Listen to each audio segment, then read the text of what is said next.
Good. I'm very happy to be here, and I would be even happier if I could address you in Catalan, but I cannot, unfortunately, so my apologies, and I am very much admiring you for putting up with this in English insofar as you are. So I'll talk to you about human rights and human duties. What do we owe to compatriots and distant strangers?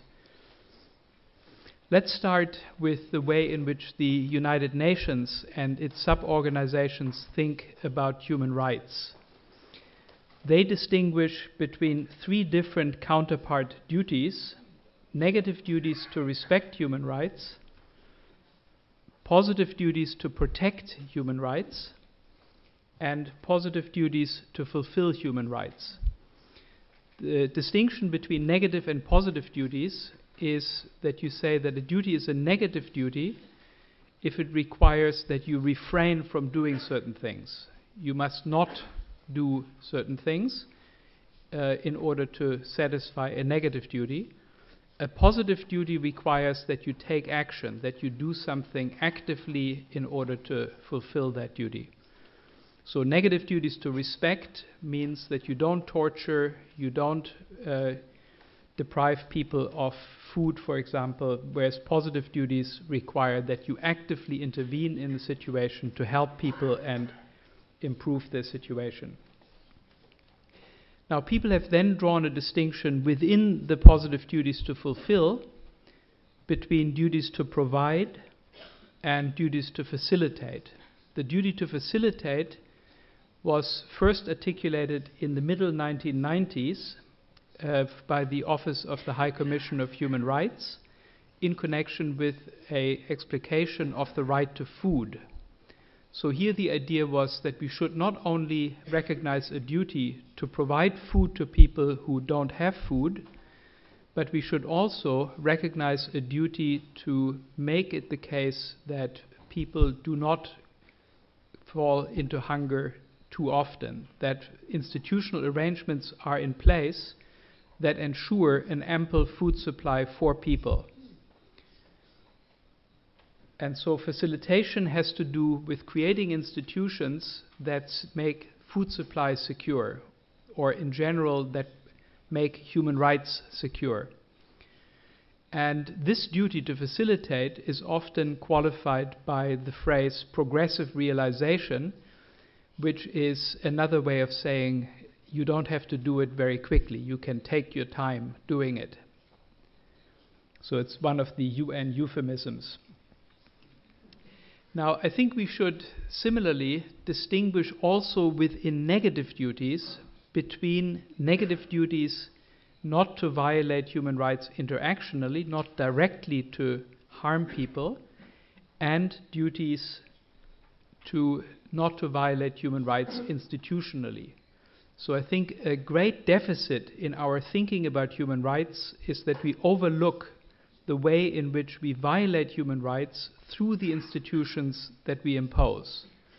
So the duty to pay attention to institutions is not only a positive duty to make these institutions better or to create institutions, but it's also a negative duty not to continue to perpetuate institutions that we know make it impossible or very difficult for human rights to be fulfilled. So these are parallel to each other. In the realm of positive duties and in the realm of negative duties, we have to pay attention to institutions. And here, as I think with all negative duties, we should say that a state is obligated not only to its own citizens, but to all citizens in general, right? With regard to helping and protecting, with regard to positive duties, it's legitimate for the state to give priority to its own citizens. But with regard to negative duties, with regard to duties not to harm, the state should give equal weight to foreigners and to compatriots. Just as for me, for example, it is just as important that I not harm compatriots of mine as it is important that I not harm foreigners. And this duty to maintain institutions that are not harming is a duty that exists at both the national and the international level. So with this as background, I now want to argue that we are in fact violating the human rights of the global poor. And I want to start with this first step of the argument. Under the present rules of the world economy, the human rights of most people foreseeably remain unfulfilled. It is foreseeable that most of this human rights deficit would be reasonably avoidable with an alternative design of these supranational rules. And therefore, the present rules of the world economy, because they foreseeably produce massive human rights deficits, are extremely unjust. So that would be the argument. So let's look at the first premise, and let me argue for that. We have a little over 7 billion people in the world, and among them we have very large numbers of people who suffer from severe, even life-threatening deprivations. They lack access to essential medicines, to food, to shelter, electricity, sanitation, literacy, and many children are still doing child labor outside their own household for wages. This is about half the world's population that is living with these deprivations. And about 1/3 of all human deaths are from poverty-related causes. So maybe 18 million or so people die every year, 50,000 every day, from the results of poverty. And this is a conservative estimate. I'm only counting those causes of death that are non-existent in the rich countries. So you can see here these causes of death are not to be found, or very few deaths like this in the European Union, for example. These deaths exist really only among poor people. And so about 1/3 of all deaths is poverty related. If you put that in perspective, since the end of the Cold War, around 400 million people died from poverty related causes. And in the entire 20th century, only about 200 million died from all government violence. So all the wars, all the civil wars, the gulags, the concentration camps, all of that together killed 200 million people in 1 century. But poverty killed 416 million people in only 23 years. And that, of course, challenges us to say, what about the human right that we are committed to in the Universal Declaration? Everyone has the right to a standard of living adequate for the health and well-being of himself and his family, including food, clothing, housing, and medical care. That human right is unfulfilled for about half of the whole human population. So that's the first step. The second step is it's foreseeable that most of this human rights deficit would be reasonably avoidable with an alternative design of these supranational rules. Here we should first look at the global income distribution. What you see here is that the bottom quintile, the poorest quintile of the human population, has only a very, very small fraction of the income of the world, less than 1%. And even the second quintile is still, or the fourth quintile is still very small. The middle income quintile is very small. And 85% of the world's income is in the top quintile, the top 5% and then the next 15%. The distribution of wealth is even worse. You can see here that the people who have more than $1 million are only 0.68, 2/3 of 1% of the human population, but they have more than 40% of global wealth. And then the people who have more than $100,000, but less than $1 million, have about the same amount again. And at the left bottom, you can see that 68% of the world's population have only 3% of global wealth. So that already gives you an impression that poverty today is avoidable. We can certainly shift the distribution of income and wealth a little bit, 2% or something like that, to bring everybody to the point where they are no longer suffering these very severe deprivations.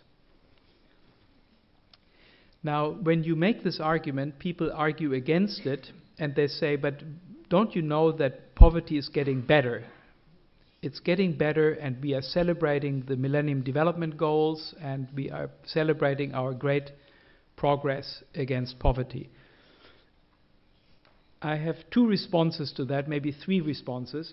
The first one is that the numbers are very disputable. So I have written extensively about the hunger goal and the poverty goal.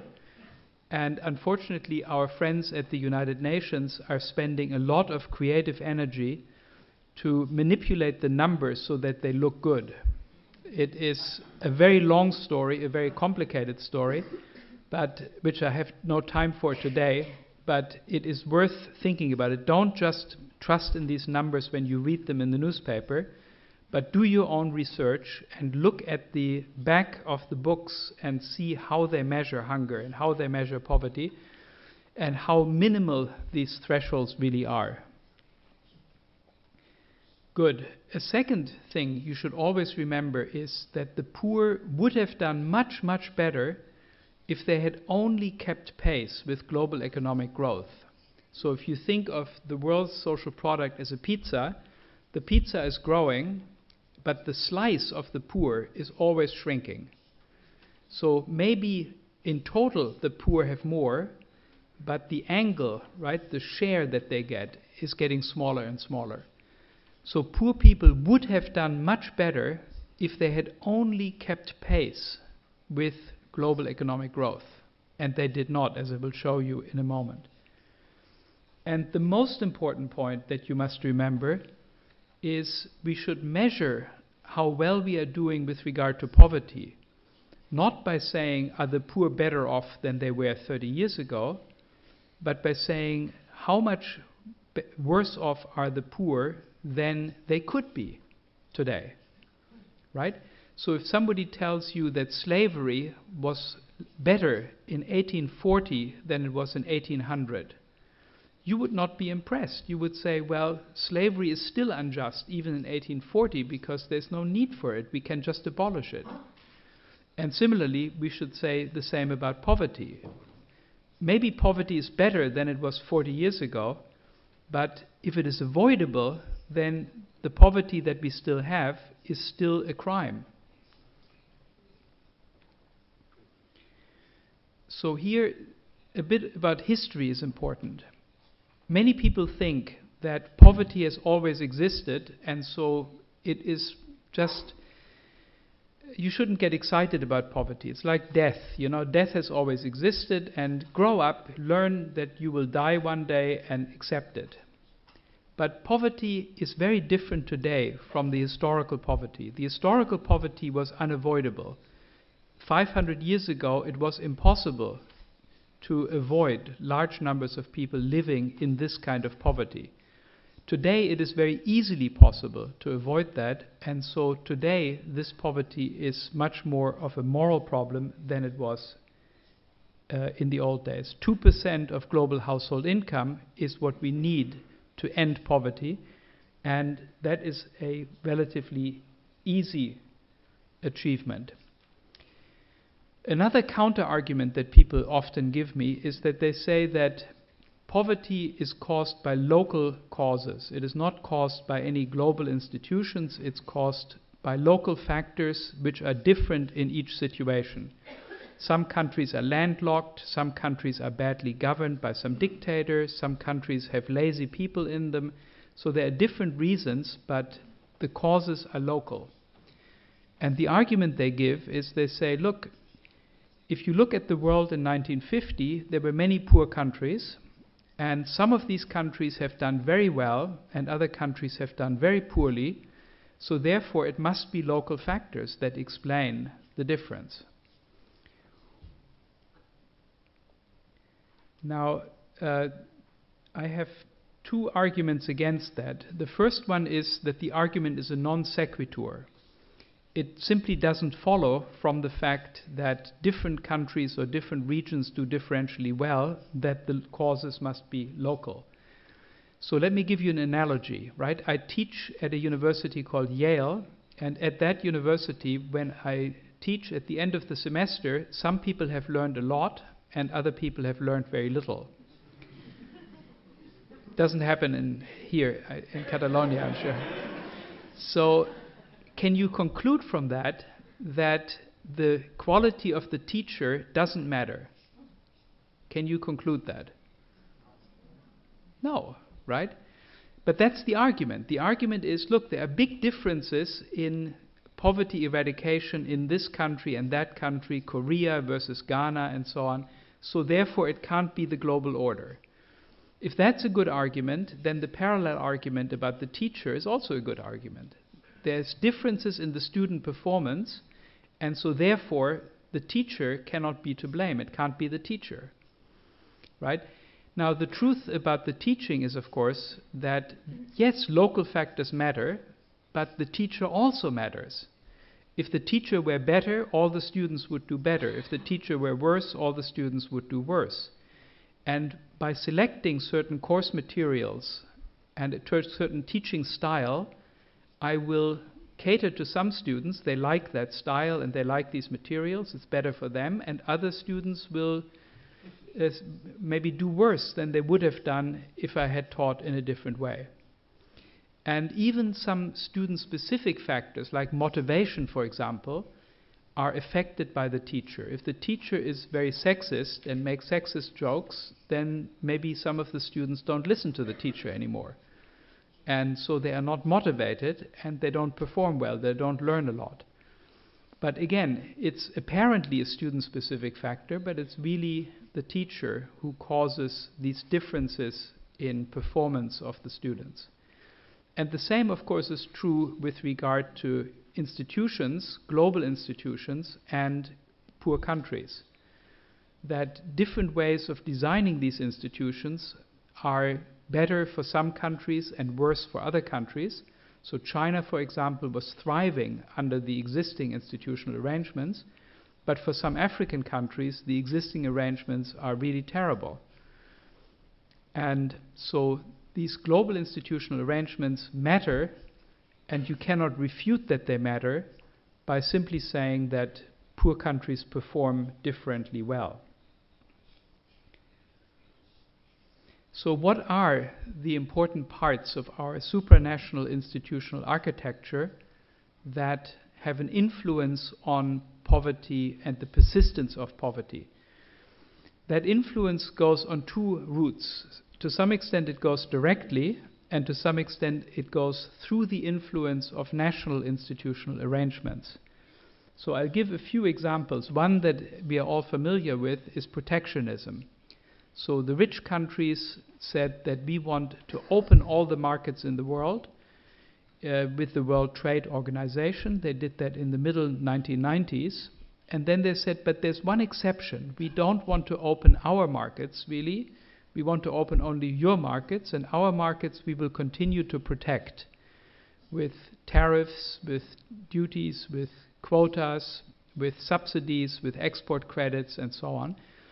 Because it's important, in particular in agriculture, that we maintain production in our countries. We cannot have the Swiss Alps without cows, for example. That would look very naked. So anyway, so they put that in as a grandfather rule, and the poor countries are still suffering from that because they could compete very well with agriculture. But given the subsidies and given all these trade barriers, it's very difficult for poor countries to export into the rich countries, agricultural stuff and textiles as well. And also it's difficult to compete in world markets if the rich countries are exporting subsidized produce.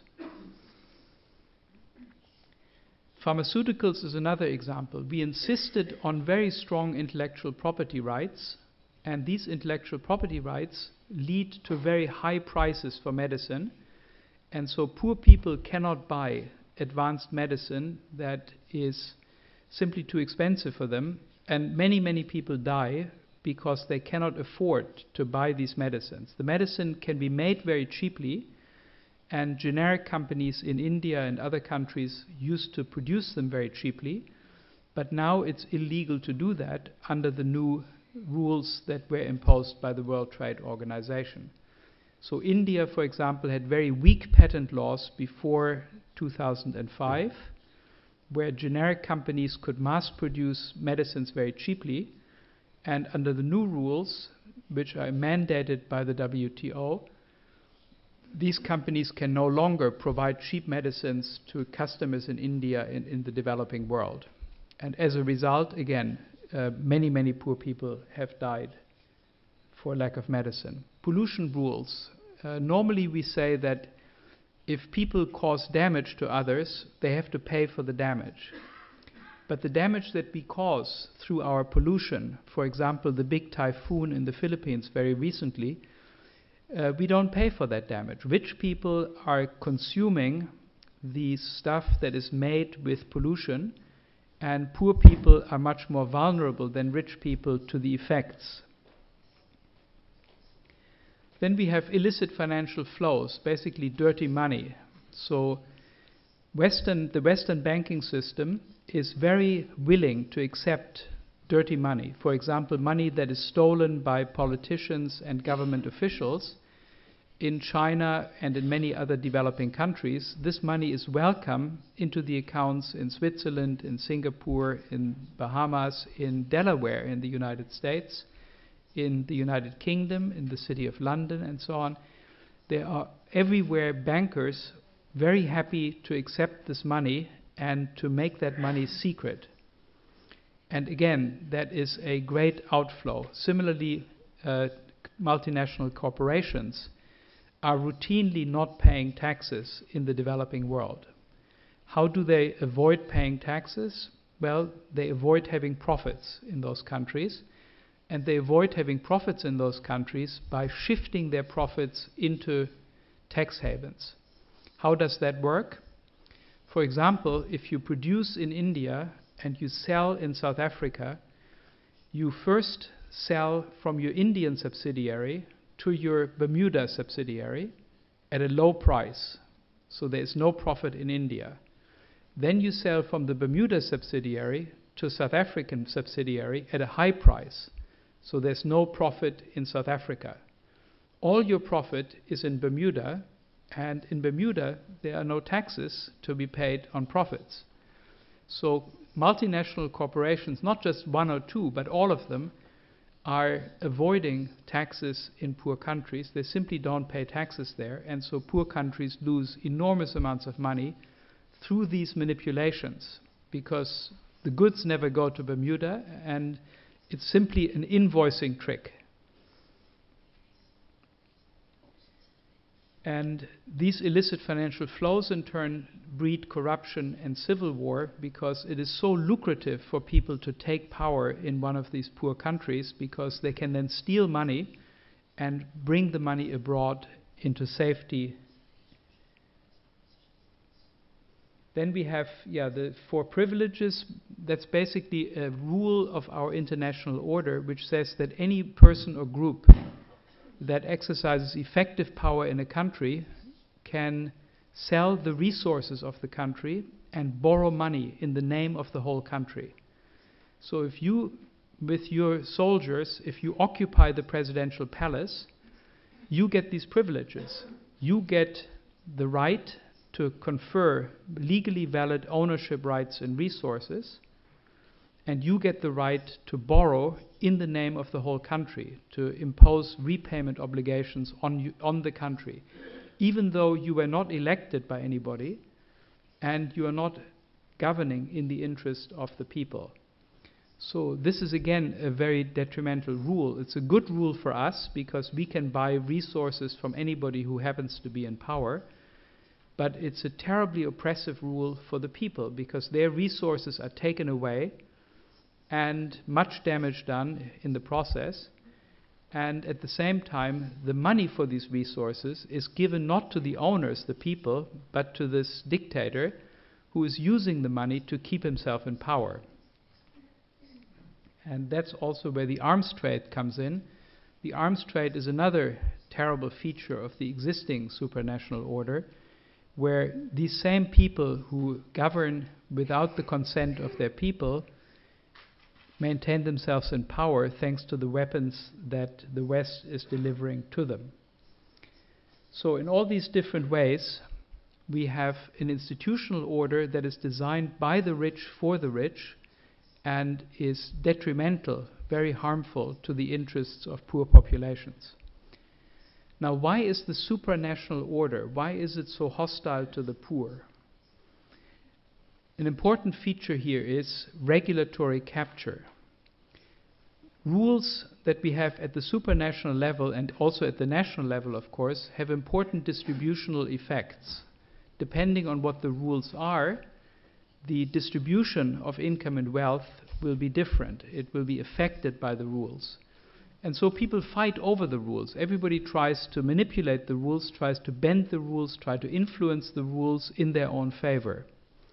And in this contestation, in this battle to influence the rules, of course, people who are rich have a big advantage because they're better informed, they have better economies of scale, they can collaborate more easily with each other, and so they tend to win fights over the shaping of the rules, and that means that they thereby enlarge their share of national and global income, and in the next round they are even more able to influence the rules. And that leads to an inequality spiral, a kind of spiral where in each round inequality is increasing. This enables the rich to influence the rules even more forcefully, and that in turn makes them even richer and more able to influence the rules forward going. This phenomenon is well understood and well analyzed in many countries. In the United States especially, it's especially prevalent because in the US the political system is privately funded. We have privately funded elections and campaigns, and politicians are forever hungry for money. They need a lot of money to stay in their position. They always have to raise money, and where does the money come from? Well, it comes from people who have money. And so these people who have money can influence politicians by asking for favors in return. Totally legal. So these inequality spirals are old, but let me give you a little bit of some examples of how important this phenomenon really is. Here is a company that does investment research, and they took, the S&P 500. Do you know what that is? The biggest 500 companies in the US and the stock market. And each quarter they take the 50 companies of these 500 that are lobbying the most, that spend the most money on lobbying relative to their assets. And they said, okay, what you should do is invest every quarter, invest all your money in only those 50 companies, ignore the other 450. How do you do? Here is how you do. This is from The Economist magazine. If you invest in the whole S&P 500, you make no money at all in this period. It was a bad period. So from 2001 to 2011, no gain. But if you invest in the companies that do the most lobbying relative to assets, you made here 250 or so %. You made a very, very big profit by investing in the companies that lobby.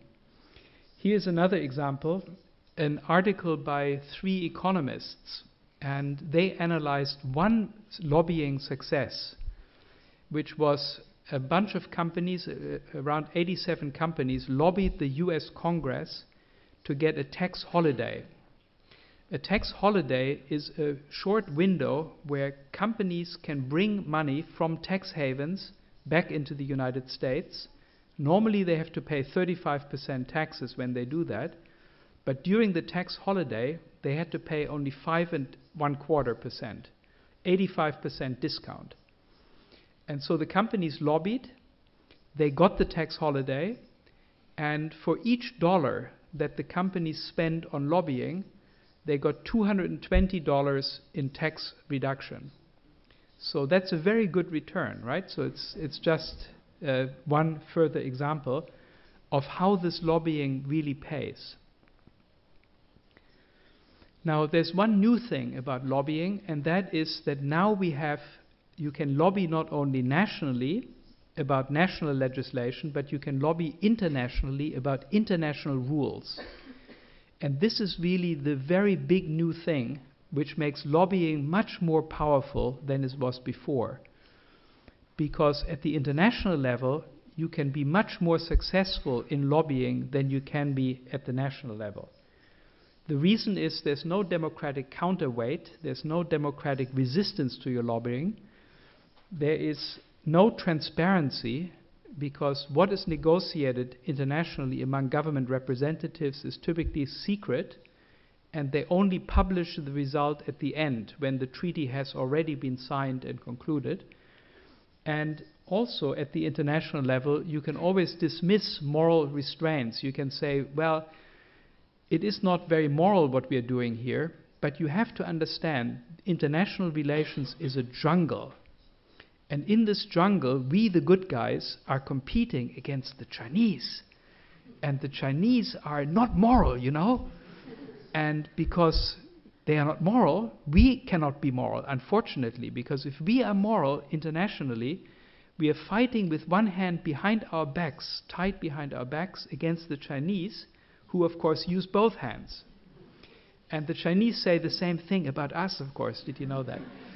So the point then is that for all these reasons, there is more to be gained and more to be manipulated at the international level, and that is where the big lobbying battles are now being fought. Influencing the same old people, the US government, for example, but influencing the US government not about US legislation, but about what the US government should press for internationally. The US government is still the most important agent for two reasons. One, it's the most powerful negotiator in international arena. And second, because it is the government that is most for sale. You can really buy American politicians in a way that is pretty difficult in Europe. So that's the most cost-effective lobbying. The best return is to lobby with regard to international rules. Lobby the US government if you can, and lobby them with regard to international rulemaking. And you can see the result. The result of these years of globalization has been an incredible increase in inequality, where the poorer half of US citizens have lost more than half of their share of US household income, and at the top, the people have increased their share tremendously. So, for example, the top 1/100th of 1% of the US population has increased their share from 0.86% to 6.04% of national household income, a huge increase.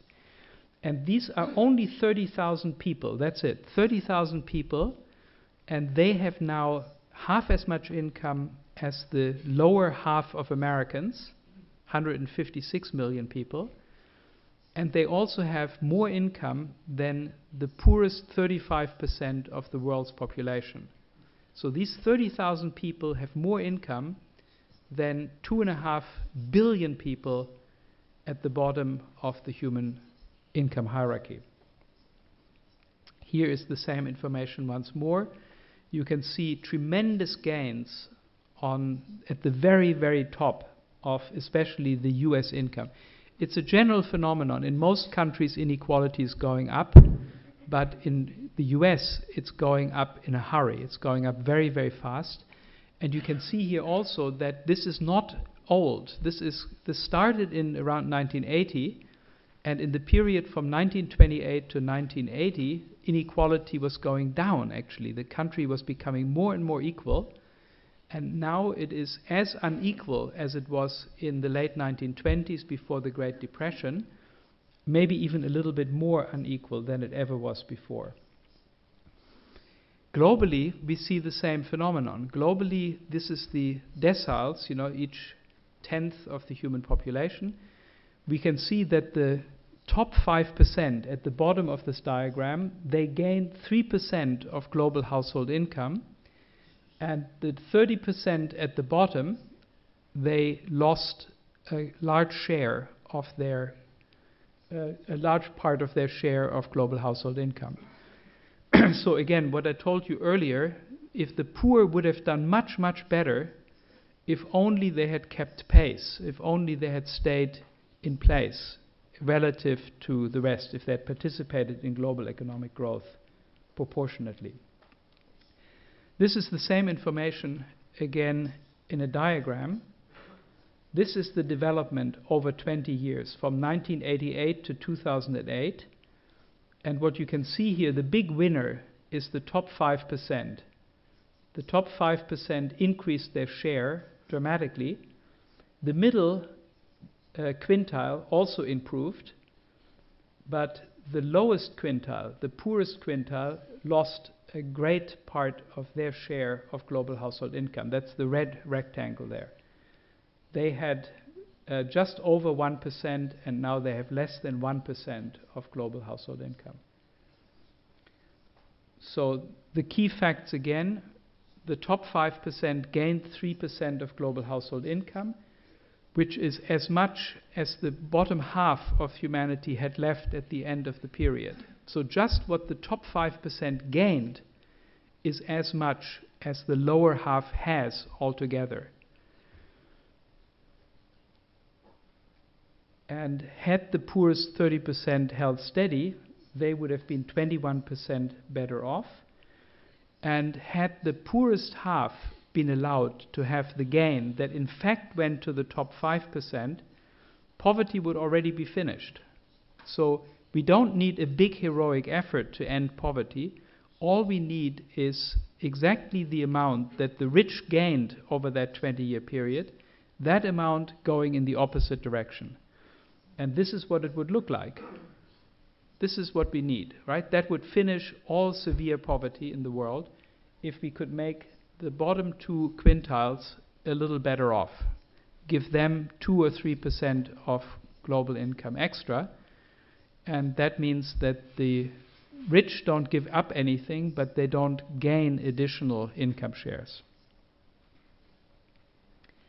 So the conclusion is then that the present rules of the world economy foreseeably produce massive human rights deficits and are therefore extremely unjust. These rules are responsible for the great poverty that we still find persisting in the world today. And so international law is in a way divided against itself. International law has a Sunday part, which is the part about human rights and every human being has a dignity that is inviolable and so on, all these wonderful phrases. But international law also has a lot of rules about the world economy, which foreseeably and avoidably keep very large numbers of people in poverty. And that violates this human right from the Universal Declaration, which says that everyone is entitled to a social and international order in which the rights and freedoms set forth in this declaration can be fully realized. Article 28. And this is really what we need to achieve. We need to achieve an order, also at the international level, that makes it possible for human rights to be fulfilled. Now, I conclude briefly with a few thoughts about responsibility. Who is responsible ultimately for the present rules of the world economy being massively human rights violating or human rights non-compliant? In the first instance, I think it is our governments. Powerful governments. Spain is also an associated member of the G20, for example, is one of the more important governments in the world. And our governments are the ones who make these rules. The more powerful governments, the US, also China, Brazil, India, and so on, but the European countries, Australia, Canada, they are the ones who make the rules of the world economy that are doing the damage that I have described. And so what we need here is the premise that agents who actively contribute to the design or imposition of foreseeably human rights non-compliant rules are thereby violating human rights and contributing to this harm. But ultimately, I want to say that the responsibility for what our governments do in our name lies with us. So I think that ultimately, the responsibility for these dysfunctional and human rights violating rules that we have at the supranational level is a responsibility that rests with the citizens of the countries that have the power to change these rules, that are together imposing these rules on the world.